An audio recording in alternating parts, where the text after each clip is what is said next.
Duel PSM Makassar versus Bayangkara FC mewarnai pekan ke-31 Liga 1 2022-2023. PSM Makassar menjamu Bayangkara FC di Stadion B.J. Habibie, Kota Parepare, Sulawesi Selatan, Jumat 17 Maret 2023 pukul 16 waktu Indonesia Tengah.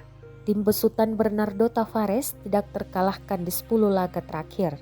9 kemenangan beruntun dikantongi dan hanya sekali bermain imbang. 3 poin dibutuhkan Willem Jan Pling CS dari Bayangkara FC demi jaga asa gelar juara musim ini. Klub kebanggaan masyarakat Sulawesi Selatan ini butuh 5 poin lagi untuk jadi kampuin. Penyerang sayap PSM Makassar Rizky Eka Pratama bertekad bekerja keras lagi lawan Bayangkara FC. Pemain nomor punggung 24 ini berharap bisa meraih kemenangan dari Bayangkara FC.